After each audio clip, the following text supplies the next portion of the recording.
Yada, thanks very much. Yeah, I appreciate the introduction, and I'm thrilled with this turnout, folks, because they have AI across the way, right? And we've got some people here, so we can have some great discussion. Forewarning, I want this to be interactive, a conversation, right? So we got 3 microphones, and we're going to get those out to you so the folks on live stream can join in. And I want to welcome the folks that are maybe at home or in the office, hoping you really can participate as well. How many of you folks saw the movie The Boys in the Boat? Yeah, kind of incredible, okay, kind of the rowing, which is the whole thing. And we kind of try to depict that here with the idea that this team, highly skilled, stayed together through lots of turmoil, right? Stayed on course, and they move with efficiency, but they also have to be ready for sort of the unexpected. Does that sound like your office maybe sometimes? Yeah, that's kind of what it feels like to me. So we're going to talk about agile court management, agile leadership, mostly used in software, okay? But we're seeing this kind of spill now into a lot of the private sector, and I have some government examples for you as well. But then also, when you get moving 100 miles an hour, there's kind of the danger of some pitfalls, right? You might tip the boat, right? So we want to talk to you about ethics, and this actually, for the core purposes, is an ethics class, okay? And I know you all are familiar with your ethics. I know you have your codes of conduct back at home, right? But we want to kind of talk about how you could maybe help steer things there if things get a little too fast, right? Get going a little bit too fast here. So just real quick acknowledgements. I want to thank the conference committee for letting us try something new here maybe. And then Jude, I think if you're here, thanks for kind of helping me along the way just with the content of this material. This is part of the core program. Show of hands, how many of you are actually going to sign up for this or get credit for this class here today in the core program? Terrific. So you folks are familiar, as I'm sure. We've got these various core modules, if you will, and we're going to be in leadership today, but as I mentioned, the credit will actually go to the ethics section here. But if you're part of this program, I want to let you know that NACM has made a huge investment in this material, and they continually update this. Some of this I'm hoping you might take back to your home courts, right? You could do a staff meeting or kind of share some of this content. It's all free for the taking, and it's kind of one of those, to me, it's sort of underused material that's just out there for you folks to kind of take a look at. Purposes, I think we want to kind of spread the good news. We want to become more professional development, and then recognize your participation with these various certificates. You can kind of see the criteria here. Anybody close to the core champion by chance? Anybody a core champion at all? Yeah, great. So we got to salute these folks. So it can be done, right? Yes. How long did it take you to kind of make your way through? About a month. No. I promise. Oh my. Went home, put my headphones on, and got it done. All right, you're going to be presenting later on, okay? I was thinking like 2 or 3 years, but then, no, that's fantastic. Okay, so it can be done. So online, folks, we have somebody who actually completed the champion in a month or so, right? All right. Yeah, you understand the requirements here and so on, but there is recognition for this work as well, and plus the possibility maybe a publication of an article, okay, that might come from your write-up that you do for these classes. So I think that's really worthwhile as well. Where we want to get focused in today, I guess, would to kind of start to talk a little bit about how things are changing right now. Does it feel to you a little bit like it's a little bit out of control? I mean, you just look at the headlines, right? And there is so much change right now, just every day, and you kind of work through one issue in my mind, and there's another issue, right? Another big change. You think about technology, but the other sectors too, the changing economy, the workforce is kind of upside down in my mind. Especially sort of the expectations of the employees. So we'll kind of talk about that, and then talk about maybe your leadership work you folks do back at the home court. And then I want to share a little more about this agile management model, and then kind of delve into the ethics. So when we think about leadership, how many of you have had some leadership classes along the way? Pretty much everybody, right? And there's so many dimensions to this when I kind of think about it, right? In some places, everything is about innovation. If you're working at some of the new companies, everything is about trying to be creative, trying to get up in front of the curve. Other places say, no, a good leadership is more about communication. We need to make sure everybody kind of knows what's going on, trying to build that team and whatnot.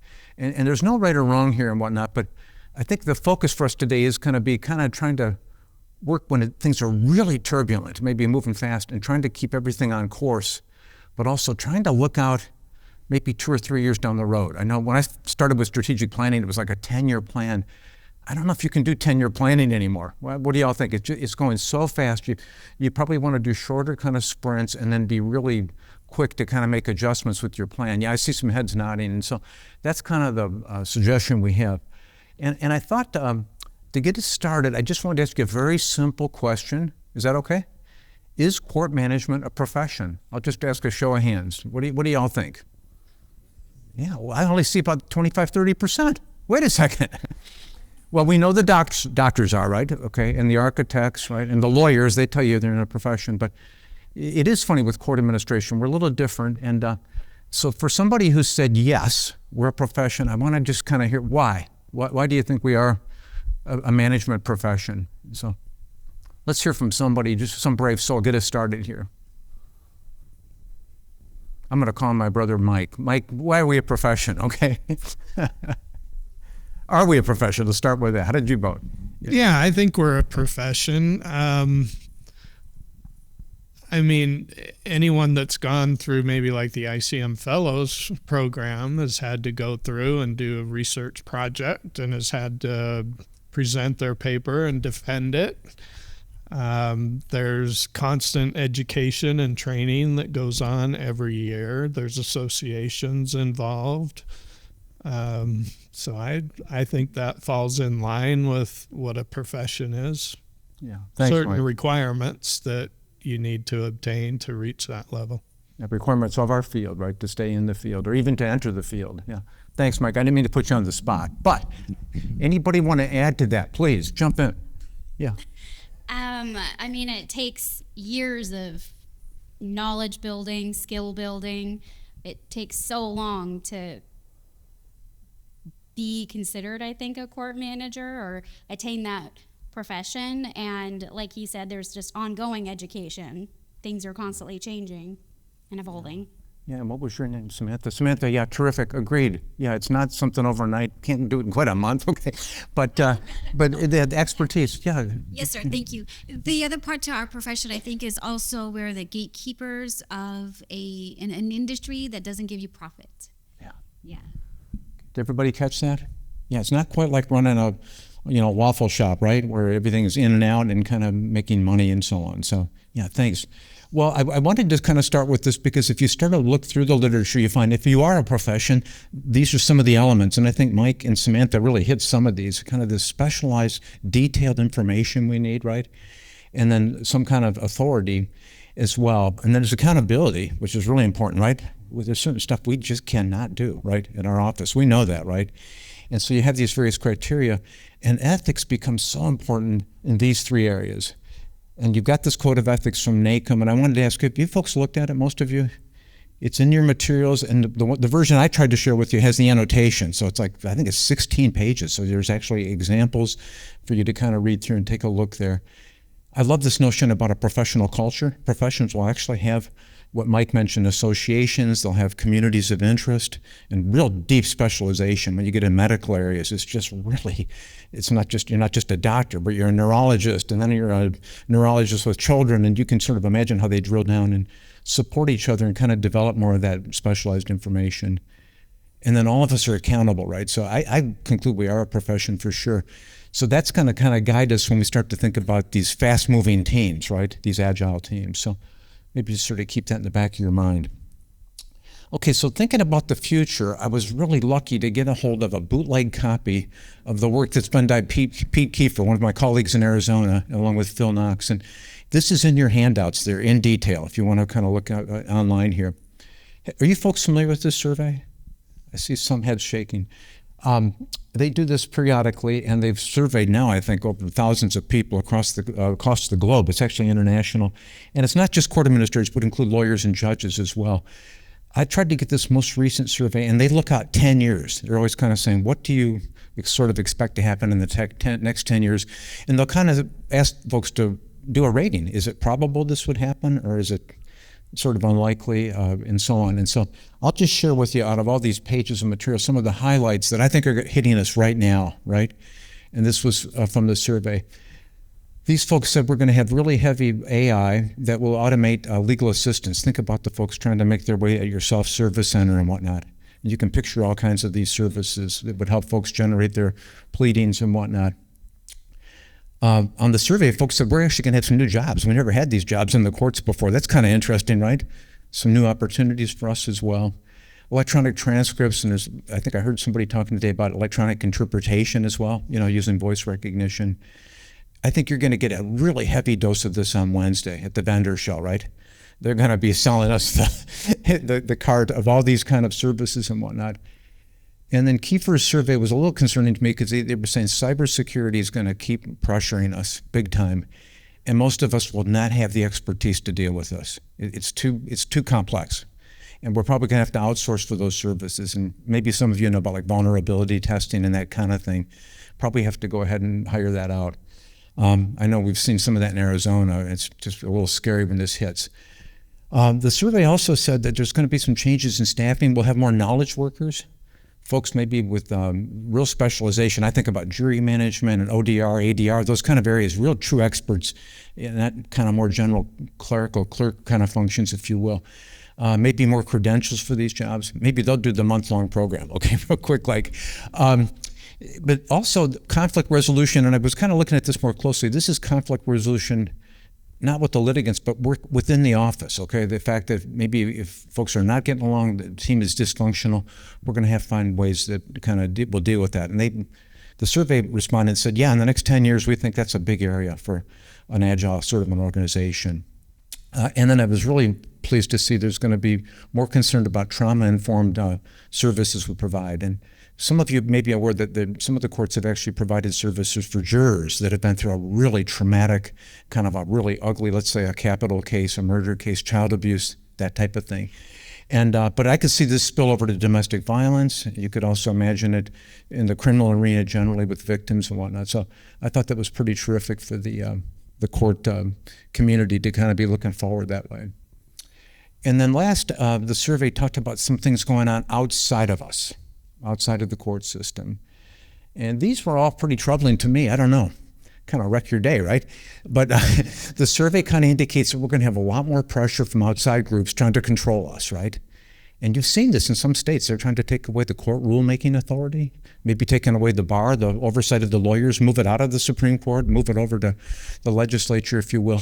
And so that's a big trend. And you can see others too that I know there's pressure on courts sometimes to collect more money and all these different kind of pressure points we have. But the survey says we're going to expect more of that, not less of it. And so, as managers, we're going to have to be really careful to try to protect the role of the court, that separation of powers, that kind of basic civics, right? But that's what we're going to be asked to do. And then look at this last bullet. This kind of struck me. The public, they're not excited about some of our new technology, it says. In 10 years, they're actually going to be saying, we don't think AI is so good in courts, right?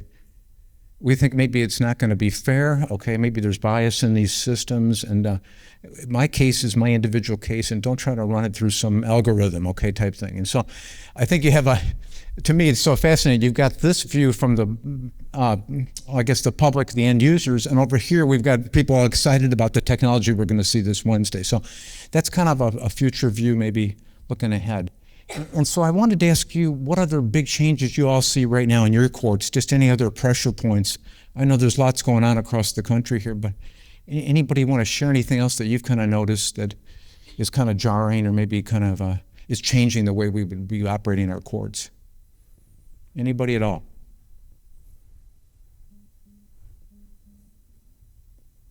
Oh, somebody must have something going on, something interesting. I'm coming over your way. Okay, don't be. This is jump in. Thank you. One of the things that we're experiencing is the technology and cybersecurity. Sending an email is no longer as simple, or sending documents through an email is no longer simple because it has to go through levels of security checks. Yeah, thanks. Encrypted emails now and all kinds of digital signatures and the like. Yeah, please. Yeah. Thanks. We have to kind of watch what emails that we get in our court, because they're sending us emails that are, if we open them up, we get this, you messed up. This is not one you should have opened, and so we, and then if you go and you go to the phishing report and everything, you get this attaboy kind of thing. So it's kind of a cool learning experience. Yeah, and that, was it Wesley? That kind of fits what the survey was saying, that folks are really concerned we're going to see even more of that. And we're not set up for it. We're not good at that kind of thing, right? We're good at a lot of things. I don't think courts are good at building those kind of firewalls, doing the training, and then kind of do the testing that I mentioned and so on. So what else do you folks see that's just something kind of out of the ordinary? Jump in, please. And you're on. Sabrina online, and she's from Teton County, and her comment was that electronic recordings and transcripts are making them nervous in the courts due to the impact of appeals. We are thankfully not at this time with our traditional court reporters. Thanks for your contribution, right? And big changes there too with that workforce. We know a lot of the reporters are retiring, and so I know in the past that was kind of considered to be the golden standard, but may not be feasible and so on, and as well. I'll just add one more if I can, which is the changing workforce, right? And I really, it's fascinating to me since the pandemic. We've had folks say, I expect to work at home, right? I want a kind of a more loose schedule and all those kind of changes. And I think that's, from what I'm reading, that's going to become much more pressing on us, right? To kind of figure out where do we get that next generation of workers, especially if we want these specialized knowledge workers. So in the past, you would kind of look to your strategic plan, right? And strategic planning to me is still one of the most important things we do. How many of your courts have some kind of a strategic plan right now? So not as many as I was hoping, but let's say 15, 20%, if that's okay. And what's beautiful about this is if you had that plan, you're going to have a real true north, right? Where you have your vision and mission, and hopefully everybody in the whole office knows about it. You might put it on your court logo. You might put that on the website. The plan should help you kind of figure out what do we need to do this next week? What are the priorities over at the budget office? You know, what are the priorities when it comes to using space and so on? And I love this notion of alignment. We can all kind of be marching in the same direction if we have a good strategic plan. So that's kind of the classic strategic planning. That's sort of the argument. And I think these plans have served us well. I know in Arizona where I had worked, it was always a 5-year plan, but they would do, Mike, I think almost every year doing an update, and every 2 years a big update, right? So trying to look at this next 5 years. But if things are moving as fast as what we talked about, and I think they're moving, okay, there are going to be some limitations. And so I wanted to ask you, what would be maybe the downside here if we're doing kind of that classic strategic plan? We all get together every 5 years in a conference room, and what would be some of the, maybe some kind of problems we would be concerned about? Yeah, we've got one coming right over to you there. If some sort of emergency situation hits, such as another pandemic, that really messes up a strategic plan. It's terrific. Yeah, it's the unforeseen, right? These plans often even do what they call environmental scanning. They try to look out into the future, right? So it all sounds good, but who could ever anticipate this pandemic, right? And there's talk even now of another sort of a pandemic or some other kind of virus that we would just not be able to deal with it. Jump in, please.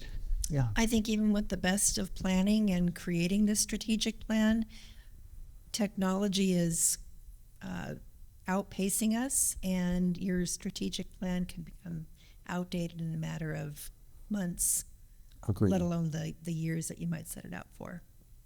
Yeah, it's such a good point. And what was your name? I'm Debbie. Debbie, yeah, thanks. Such a good point. I've read about all the work with drones, trying to regulate the drones, and I guess is that FAA, Federal Aviation, and they're saying they were always about 2 years behind all the inventions that were going on, and people were running these. We've seen some of them in our neighborhood and over the school grounds and whatnot, and way behind the curve when it comes to setting the policy. And that's kind of what you're saying. These technologies we're going to be seeing here are just going so fast, and we're not really set up for that, to kind of do that kind of regulation. I listed just some general ones, but I think you folks have hit it sort of. When you've got this much change in the environment, there could even be changes in sort of the demographics we serve. Customer demands are changing for sure. I know here my neighbors saying, gosh, if I can do my medical appointments, okay, I do my education, even church now is on webinar, isn't that amazing? If I can do all that online, how come I have to come to your courthouse, right? To file, let's say, a small claims case. And so you can sort of see that. And jump in, please. Oh, sorry. I was going to say something else is an unforeseen loss of funding. I mean, we're funded year by year, and Right. there's a lot of federal grants that are going away, and that was unanticipated. Yeah, that's true. And I think the funding streams are under pressure now. And we're still talking of a recession, right? Right now, the stock market's at an all-time high, I think, today. Okay, but that's really concerning because we don't know. And if we did have a recession, I don't know if a lot of us are set up for that, right? And yet we have these staff saying, I want more pay, I want more flexibility, and so on. So, and then some would argue, and I don't know if I agree with this, but if you read through the literature, some folks would say a strategic plan should include stakeholders and all the staff, but really it's kind of hierarchical, right? It's still the boss kind of telling us, this is your plan for the next 5 years, and that may not work maybe with this new generation, right? So that's kind of a concern. So with that, what we want to pitch to you a little bit is this notion of an agile management team that could move much faster. And I want to be clear, they might still have a strategic plan for the organization, right? But they would be meeting regularly. In some offices, this is daily, okay, every morning, okay, to kind of jump on top of these big trends we're talking about and try to figure out what are the next projects we're going to do? How do we approach this? So in the literature, you hear discussion about agile teams, and I wanted to ask you, does anybody have a concept? What does that mean to you, if you've heard that before? Has anybody used that kind of discussion point? Agile management? Yeah, any technology folks here? There must be a few technology folks here. No? Okay. Well, it might be easier for me to just kind of share with you the difference between agile and what we've been kind of using, which is called waterfall. Has anybody heard these terms before? Thank you. Okay, I'm not losing my mind. Okay. Yeah. You want to say anything about it? I'll put you on the.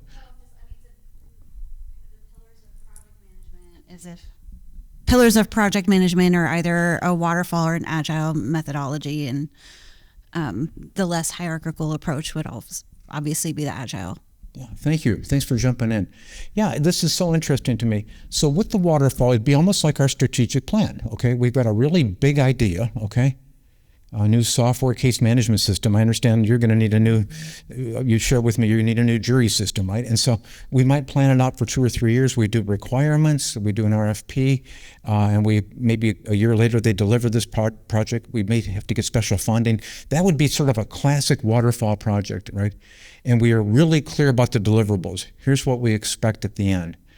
And I mentioned technology, that's kind of your area that you mentioned, but it could also be for a new building. It could be for a program. It could be for a new domestic violence project that you work out all the details, you work on it for a year or two, and then you put it in place. Agile, okay, is totally different. They're meeting regularly and they're kind of looking to the customers to say, what do you really need? Oh, now we've got some new things available at the vendor show Wednesday. So let's look at this, okay? And making constant sort of changes. And they tend to work in much smaller sprints, right? And so that's sort of the approach here. And I think for us as court managers, we have to kind of find that happy medium. We need to do a little bit of both, I think. That's going to be my pitch to you today. So when I was kind of trying to put this together, I was just struck by all the management books. Did you ever go to the airport bookstore? Oh, it just makes me laugh. And everybody's got a new leadership book. And most of these I can recommend to you. I think they're terrific. I love this one in the middle bottom, Why Should I Be Led by You? That's one of my favorites. This one I just found, this makes me laugh. Now they're using AI for business leadership, right? And I have not read that book. I cannot endorse it, okay? So it's just, but it just makes me chuckle here, but all these various theories and whatnot. Anyways, I landed on this one, and I'm going to sort of pass it around. I think I'm sort of analog. I think it's nice to see a hard copy once in a while. Terrific work here by these folks. And what's sort of nice is it's very practical. They understand we can't switch everything overnight in 1 or 2 days, okay? And they have various case studies there from private sector, a lot of the Fortune 500s, not-for-profits. And I think we're probably sort of like a not-for-profit sometimes, right? And then also some government examples. And what they kind of share with you is some of these are really small scale projects. Others are huge, international projects that would span the whole globe, if you will, with some of these private companies. And so I thought, well, if it will work at that scale, it probably ought to work, you know, in Maricopa County, I guess you would say. And so I think parts of it are adaptable. And it's Morrison and this other group that has put this together through a series of case studies. So I mentioned to you the big 5-year plans. This is just sort of the opposite. These folks would say, we need some short-term plans, okay, 2 to 3 months, 6 months maybe, and we need to kind of look for big opportunities that come up. And I was thinking about that for courts. You remember the ARPA funding that came during the pandemic? That was unexpected, and it was just a ton of federal money that we could grab a hold of. That usually would not be in a strategic plan. It's kind of what you mentioned, right? Funding usually is sort of unpredictable, if you will. But Agile would say, no, let's look for those opportunities. Maybe there's an opportunity for a new partnership with the mental health agency down the street, okay? Oh, there's a new partner. We have a new sheriff. Maybe we can work better with this sheriff when it comes to prisoner transport. So looking for those little gems that sort of come about that you wouldn't catch like on a 5-year forecast. They will still have strategic kind of outcomes. They want to make sure that this is worthwhile, but that what the team is doing, we're not just making a circle here, right? We're actually finishing some things and whatnot. And I like this idea about 30-30 meetings. And has anybody heard that before? So the concept there would be at the meeting, we'd be with our presiding judge and maybe your management team. We'd look back 30 days, okay, and say, what have we finished this last 30 days? And hopefully you got some, so you can show some progress, right, with your judge there. And then you also look out the next 30 days and say, what do you think we can get done this next month? What do we have to do?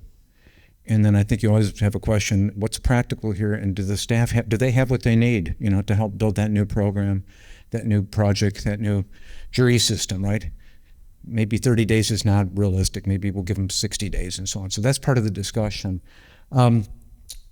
The other concept is, rather than kind of looking for a lot of new money, this concept is to look at everything you have in hand, right? And sometimes you actually can move some things around. You may actually have enough resources, right? But you have to move a little money, let's say, from your criminal department over to civil, or maybe we have to just scale back some of the projects. And so you're trying to leverage everything you have in the court right now. That's sort of the concept. Trying to make sure the group is collaborative. And then I like this notion about a safe place where people really can talk, right? And really kind of have a good conversation with the judge, presiding judge, your court administrator, the team there, and be open to sort of new ideas. Because the idea is we're trying to catch anything that maybe is sort of out of the ordinary, that's not in your general kind of planning that you've had from maybe from the Supreme Court or other offices. And so those concepts I think sort of make sense to me. And a lot of this came out of the computer software development, but you could sort of see how that could work in a management setting. And this safe space, I think, is sort of an interesting notion here, because what they want to do is reward, in particular, any concepts that are new and fresh, right? Don't want to hear in these meetings a lot of complaining about things that don't work, okay, or can we adjust this or fix that? The premium here is for any new creative ideas. And you think about that, I think that's kind of what we need now to get through this time of all this sort of rapid change. This book is interesting. It talks about there should be no distractions in these meetings. No iPads, no iPhones, okay. Even the meeting room is important. They kind of argue that maybe it's a conference room, but it might be a war room where you can have up your flip charts, and that kind of brainstorming, just trying to really be creative and capture those ideas. But it's a place where we don't want a lot of interruptions, and everybody on the team needs to sort of carve that out. We did something similar to this when I was at Superior Court, and it was Thursday mornings, and it was sometimes an hour, and sometimes it was 3 or 4 hours, okay? But I like that concept where everybody knows that you block that time and don't plan to be jumping in and out and don't plan to take phone calls, right? And I know everybody's busy, but you're trying to have that kind of safe space there. The book also talks a little bit about, what would the optimum size be for this type of meeting? And they came up with the 2 pizza sizing. I thought, what does that mean? That means enough. The group is basically 3 or 4 up to about 7 people, okay, that would be happy to have 2 boxes of pizza. Does that sound right? And probably not the biggest eaters there, but I like that concept. And so you want to think a little bit of who would be in those kind of meetings, on your management team. And I keep mentioning presiding judge, court administrator, deputy court administrator, maybe your clerk of court, maybe your adult probation chief. You can sort of picture, and it might kind of depend on what you're working on, but that's sort of the concept there, that kind of a space. So let me just ask you a couple more questions if I can. So we've got our team, we're meeting regularly, maybe not every day, okay, but at least once a month. And we're coming up with all these new ideas that I had sort of touched on. And then I want to ask you, well, that's great, but where could this kind of go off the tracks, right? Where could there be some HR issues? Where could we maybe get a little bit into trouble? And I know this is sort of in theory here, but I'd like to kind of hear from you folks. Where do you think this could be sort of problematic? Any brave souls want to kind of jump in?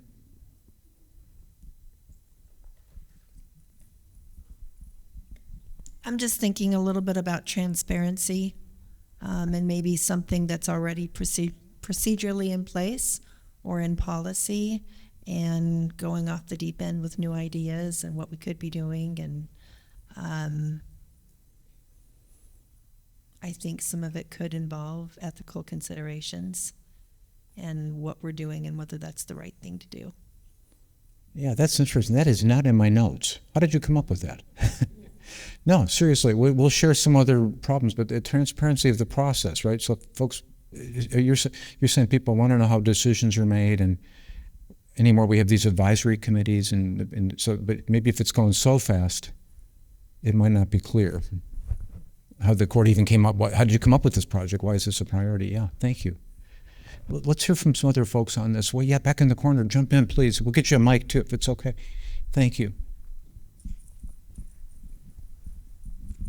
I think that our institutions are inherently structured very hierarchical and linear, not necessarily conducive to that agile, circular, iterative approach. Yeah, did everybody catch that? And courts especially are that way, right? I know we've tried to have better leadership and better engagement, and we've talked a lot about team management, productive pairs, the court administrator, presiding judge, but you're right, we do tend to still be pretty traditional, right? And a lot of the work when I've been in courts has to go back to the whole bench. If you're doing anything really big, you have to bring it to the whole bench if you need that endorsement, right? Otherwise, you're kind of out there flying solo, right? And it may not go so well. What other issues? I've got a couple hands back here. Great. Yeah, jump in, folks. This is sort of the thinking part of all this, because I'm sort of excited about this, but at the same time, I can see where it's going to be for courts that want to think about this. It would be a big, huge change. So jump in, please. Yes, I was thinking in terms of HR issues, if you have bargaining units that you're dealing with, sometimes changes that affect job titles or job duties can certainly raise issues and questions. So if it's happening too fast and you don't have time to get it before bargaining units and unions, it can be in effect. Yeah, so the whole HR area where you have job descriptions and maybe reclassifications would be required. And then, yeah, do a lot of you folks have collective bargaining or union type contracts and whatnot? So. Yeah, I see some heads nodding no, but where you do, you're in New Jersey, if I recall, right? And and California. I know when I was in Illinois, that's where I started my career, and we had them for sure. And so, yeah, you could not change somebody's job just like that overnight, even if you had the money and whatnot. Yeah. So, yeah, good point. Thank you. Depending on the outcome of the session, there could be issues with like favoritism, or you were in the session and all of a sudden you have all these benefits coming just your way, but not my way, that sort of thing. Yeah, interesting. Yeah, you can see if you're in that inner circle, if you're one of the people with the pizza box, right? You could, and if you're not, you're kind of what you said, you're kind of wondering what's going on down the hall here, okay? And why do they kind of keep switching on us, or shifting, I guess you would say. Anybody else?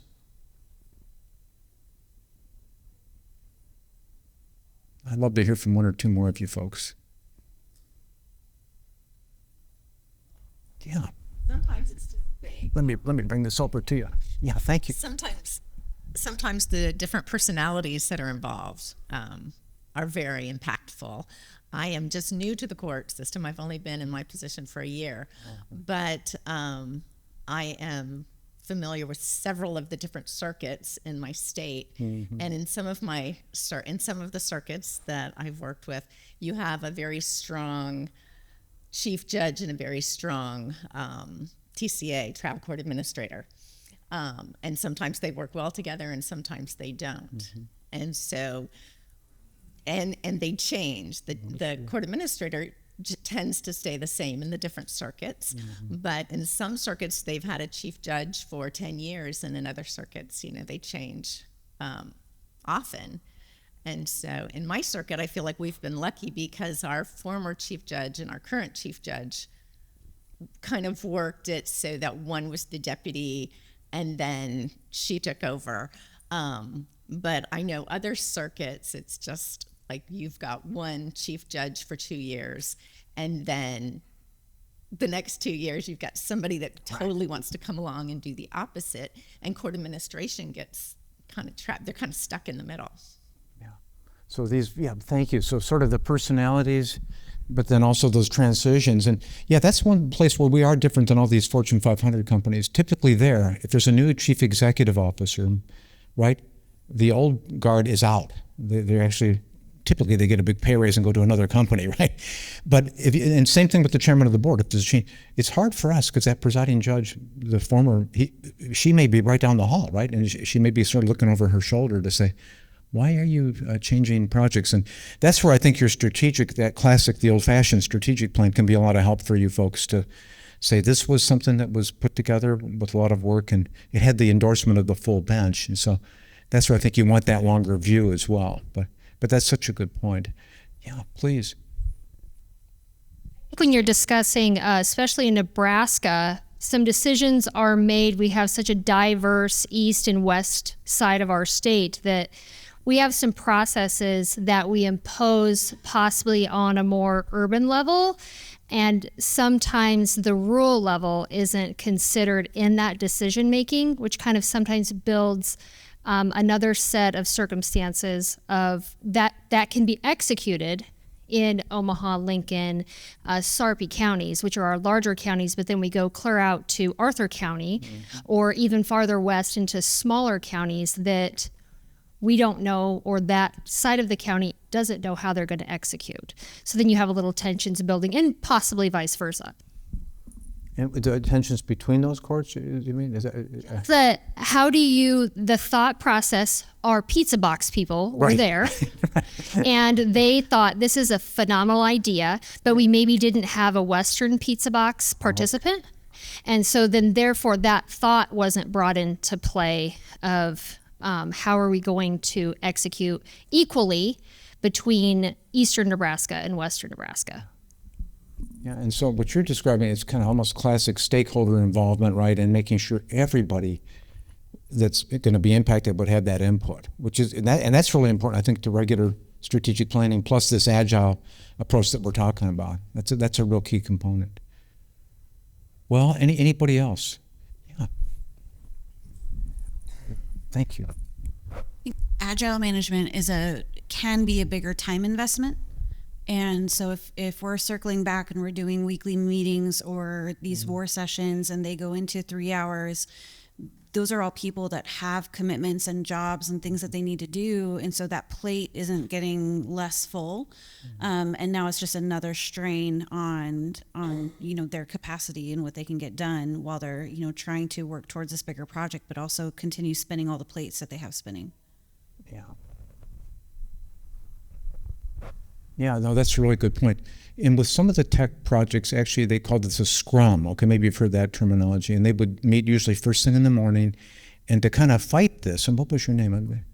Yeah, Aaron, such good insights. They would actually say, we're not even going to sit down. We're going to stand next to the whiteboards, okay, and we'll go around real quick and use that 30-30 rule I mentioned. But they would actually say, what did you get done yesterday? What do you want to do tomorrow? What do you need? Is anybody kind of in your way? But they were trying so hard to keep that meeting time to, I'll say, 20 to 30 minutes, because these are programmers. You're paying a ton of money to these technology folks, right? Wanted them at their desk programming, but it was important to have that meeting. So I could see where that would kind of wield out of control.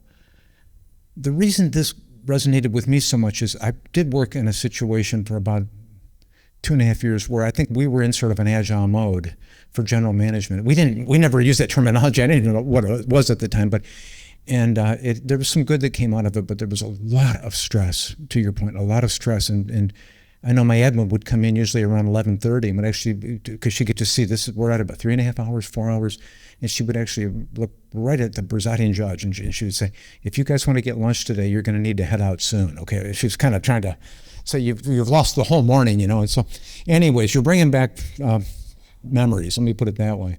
So let's kind of just look at what the literature would kind of point out, and I think you folks hit a lot of these, but I'll just kind of touch on them real quickly. This pressure can be pretty intense, okay, if you kind of are expected to keep identifying changes and new projects and then kind of take those on, right? And you've heard of the project du jour, kind of that project of the day. And I love this quotation, death by 1,000 sprints. We're worn out, okay? We just hit a home run, we just finished this, and you've got 5 new ideas and so on. Some of the studies actually indicate this could really lead to some mental health issues for the staff. Emotionally, it can be pretty hard on folks, right? They think they're doing great work, but they're just hardly able to catch their breath, hardly can be rewarded. And so if you ask these folks on a public, let's say a staff survey, how do you like working here? You're not going to get a lot of positive remarks, okay? They may know the mission, they may feel good about the customer service part of it, but they're not happy about their hours, they're not happy about kind of that lack of recognition. And somebody touched on it here, but you can start to really have problems with the work too, okay? People are just checking stuff off there to say, yeah, I got this done, okay? But there might be a lot of reworking. You can sort of picture that with technology, but I could see that with even staff. Maybe you have staff writing legislation or staff writing a procedures manual, and you just keep pressuring them, and the work, the quality is just not there, right? And so you're actually spinning your wheels in that sense. And if you're looking at kind of that metric of how fast can we deliver on these, that can be pretty unhealthy from kind of everything I was able to kind of read about. I added a few of my own at the bottom. I think this could get in for us in government into some serious problems of procurement. I mentioned Tiana's jury project. That is something that absolutely needs a more formal process, right? This is multi-million-dollar, multi-year jury system, if I understand. And you can't sprint that, okay? I think that needs to go out. It's going to be, what did you say? It is highly transparent, the decision the court makes. Other courts are going to be watching that. And so it's just sort of good stewardship. And I could see people sort of really cutting corners, right?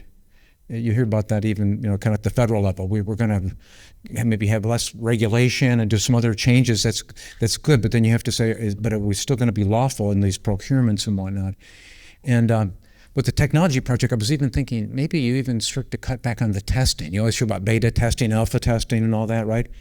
Couldn't you see that? You kind of skip a few steps and you roll it out, you put it out, and next thing you know, you've got a system that's either is dysfunctional or it's just not working right. And that can really go to me, that could go to public safety. They can go to a lot of other really critical sort of issues here and so on. Here's an interesting quotation from Scrum, and this is a group that actually does software development. They're like NACM, but for high-level programmer developers. And only 3% of employees in these organizations with system-wide agility report having that good balance between kind of their personal life and the work at the office. So you think we can do better than that? What do you think? That's kind of scary, right? And but here's another one that kind of strikes me then. The fast pace of constant change and agile can result in kind of chronic overtime. And I've seen this in my old shop where we were giving out a lot of comp time and even almost like special bonus pay to say, yeah, you're doing great, the programming team, and but you can't sort of make up for those hours, right? When people were in on Saturday and Sunday. It was one project we did, then folks were down there at Christmas Eve working on a domestic violence app, and it was crazy when I look back to put that kind of pressure on these folks. And the next week we would celebrate them and kind of talk it up. But the truth is, okay, we had just wiped out their whole kind of holiday season there. And so there's this concern with stress and burnout. So I think you folks have hit sort of what I would sort of picture here, but it's just this idea that as managers, most of you are managers and supervisors as leaders, right? As we start to shift into these agile approaches, it's really important for us to kind of keep make sure that boat is kind of staying in the rivers, and it's staying at a good pace. Which brings us to the Code of Conduct. So I wanted to ask, you all are familiar with this. Have folks looked at the Code of Conduct recently? If anybody? Okay. So I'm gonna go through it kind of at a high level, if that's okay. But I want to encourage you to take a look at it, maybe share it with your staff. One thing that gets complicated, I think, is that a lot of you may be under city or county personnel codes, right? And that's okay, right? But I want to urge you to take this back because the Code of Conduct for court managers has some special provisions, okay, that I think they would not apply to somebody at the highway department or the library district, right? They're very specific to courts. When you think about ex parte communications, right? That's not a problem if you're working over in the zoning department at the county, right? But we run into it with cases, right? We cannot have that outside communication, right? And there's other provisions in the code. So do kind of take a look at it. And I think we actually included the entire curriculum in your material. So there's some really nice scenarios and so on that you folks can kind of look at there. But just to get us started, I love this quotation from Justice Stewart here. Ethics is knowing the difference between what you have a right to do and what is right to do. Do you love that? I just love that. I mean, it's not just kind of staying within the four corners here, but it's kind of doing the right thing. And I showed you all those books in leadership, but one of them is Warren Bennis. Folks remember him? That name is so cool. And he actually was saying that you think about managers will always do things right. They'll do everything right by the book, right? Leaders will do the right thing, right? And so this quotation from Potter really gets me thinking as well, that it's a higher order of thinking and a higher standard that we're kind of asked to to carry in our leadership roles and whatnot. So the way these canons are separated here are kind of four major pillars. And the first would be this notion of impropriety, and even just the appearance of impropriety. Anything that, I guess maybe they talk about the front page test, okay? You didn't do anything wrong technically, but gosh, if that was in the newspaper, you wouldn't be sleeping too well, right? And your court would be upset. That's what that appearance of impropriety. And I think we all know, you probably have been in situations that you just know that you can't be involved with that. And so NACM has several provisions under that, and there are examples in that annotation. They actually give you examples about how that you could kind of fall into that trap. The second concept is when we perform our duties as managers, okay, we would do that kind of impartially, but also very diligently. We're timely. If you get a sticky HR issue, you can't just let it sit for 3 or 4 months. And I don't know, when I first started, I would think maybe these things will go. It's not like fine wine, okay? It does not get better with time, right? And so you just can't let stuff sit. And so that's kind of what NACM talks about. You have to be diligent, right? And move things along. That's your job. And you may be the only person in the office that can do that, right? To make sure that it's timely, you don't keep people sort of hanging. If there's a contract dispute in your procurement and in that jury system, it's the administrators and the clerks of court. They're going to move that forward, okay? They're going to have to do it very timely, and that's part of one of the, that dimension of time is really important here. And then there's item 3, which I think is interesting, all the outside activities we'd like to be involved with. And for sure we can do community work, and we can be part of our churches and all those kinds of things. Yes, you can be on the board for your HOA, okay, all that. But NACM does kind of walk you through some areas where there could be potential conflict, right? Where it just doesn't pass that front page test, and where you kind of put yourself in conflict. And the suggestion is here, don't need to do that. And if you do need to do it, my suggestion is you have a letter, okay, on file with I would write a letter to have it on file to HR or even to your presiding judge to say, yeah, I'm on this board of directors, right? And I want to assure you, I checked the bylaws and so on. There is no conflict here with our court, okay? And if anything ever did come up with our court, I would recuse myself or I'd drop off that board, okay? So you just try to have good ground rules there. And, I see some of your heads nodding. Some of you, I think, do that naturally. So, and then last, you want to, of course, refrain from any inappropriate political activity. Yeah, easier said than done, right? Okay, so let's drill down. I think for agile leadership, when you're in these agile, fast-moving systems, these are the canons I could sort of pick out. Now, there might be others, okay? But these are the ones I thought that we could use. We could lean on these as a manager and have, what's that one book, Difficult Conversations? Is that? I think you could use these in a meeting with let's say you had a judge who's really revved up about agile, right? Or maybe your court executive, and they just got back from a conference and we're going to do agile every Thursday, okay? I think you could use some of these sort of arguments. You'd want to read through the code, right? But to say, I think we're just a little bit too fast-paced here. And so the first would be just performing all the duties with honesty and transparency. And that's kind of what, I think, was it Wendy had touched on transparency there. And then this notion of respect. Is it respectful to ask our staff to work like 70 hours a week, maybe, even if they're not covered by the Fair Labor Standards Act? Does that seem respectful to you folks? And same thing with the holidays and all that. And so, and this would include our coworkers. And then there is a duty report. When you think about ethics, there's acts of commission, okay, that we know somebody committed an act, but we as managers, we can actually be guilty of omission, right? We see something, we just sort of let it slide. We don't really kind of confront the problem. And so the code here would say you have to do that. If you're in an agile situation, you would be the one to make sure folks are working 40 hours and that they do get breaks and they do get to have good stable balance with their family life and so on. And then somebody did talk about information, and this I could see this. You're going so fast on procurement, right, that maybe you short shrift things, or you tell your procurement officer, we can skip that, or you can share this information to move things along. Absolute can't do. It's a non-starter for us as court managers, and I think y'all know that. But I think it could be really helpful in these situations I just mentioned. And then we also want to be really careful how we use all the public resources we have. So that's another huge area. Let me pause for just a second. Do these sort of resonate with you folks from everything we've talked about? Okay, so anybody want to just jump in? Any comments you have about it? Would this help you maybe as you're in this changing kind of world? Okay, well, hopefully. All right.